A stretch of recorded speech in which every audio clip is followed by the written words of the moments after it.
become our story. We start to dismantle the walls that separate us. Like the poet Frost, we can say to one another, my apple trees will never get across and eat the cones under your pines. Apple trees and pines can coexist. Together they make a forest that nourishes us all. What might have happened if the rich man had stopped to hear Lazarus' story? Of course, the rich man in our parable didn't open his gate to Lazarus because even on this side of the veil, he was already living the chasm that shows up in the scene in the afterlife. Why should he involve himself in the riffraff of society? He was conditioned not to notice Lazarus. His very wealth and success was a sign of his blessedness in God's sight, and the fact that Lazarus had no money and a loathsome skin disease was clearly a sign of his unworthiness in God's eyes. This was just standard theology in his day. And I'm sad to say it continues to be standard theology in our day. Maybe especially in the civil religion of the United States, where we tend to demonize the poor and lionize the rich. Wow. Where we too often wear our white privilege like purple robes and step over the homeless on our way to the fancy restaurant downtown. But I'll say it again. The parable tells us that Lazarus is at the gate. And we can choose and are choosing to open it. When we give to the Jane Addams Fund or to the Neighbors in Need offering, when we give another person a ride or sit with someone in their grief and loss, that gate swings a little bit wider. Because we have let other stories become our story. What counts is solidarity. Yes. Solidarity is love. Amen. And solidarity starts with really seeing each other. It starts with seeing one another as equals in God's eyes. It starts with recognizing it could have been me. Sometimes the events in this world seem overwhelming, especially this week.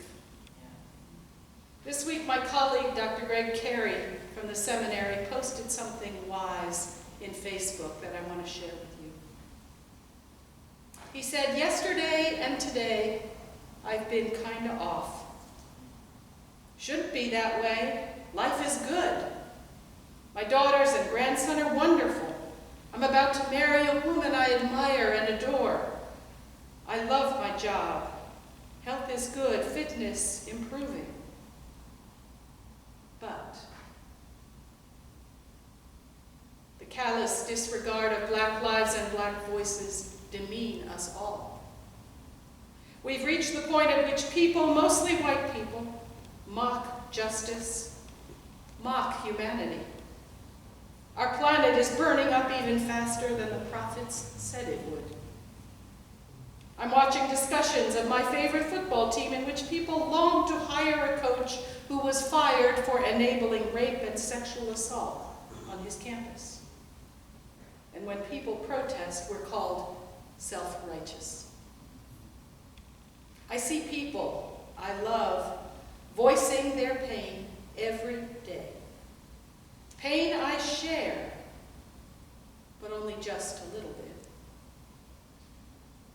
But I am committed to solidarity. In our politics, truth apparently doesn't count. Indeed, it carries a penalty in the polls. He goes on to say, Martin Luther said that if he knew the world would end tomorrow, he would plant a tree. It's time for tree planting, for being still and inviting the hope of the gospel to fill my heart. For doing good work in reasonable doses. For watching my daughter on the marching band and helping to get the equipment on the field. And time to pause and pray for all of you, especially the ones who feel under attack.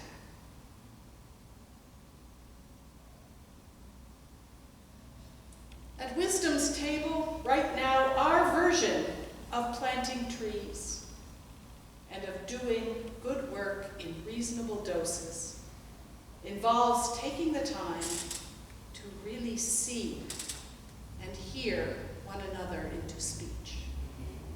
It involves making the stories of those whom we have known as other our stories, so that we are motivated to share one another's burdens and strengthened to take on the burden of the world through prayer, through meals, through rides, through cards, through financial gifts.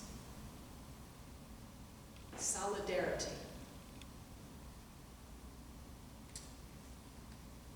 Before I built a wall, I'd ask to know what I was walling in and what I was walling out, and to whom I was like to give offense.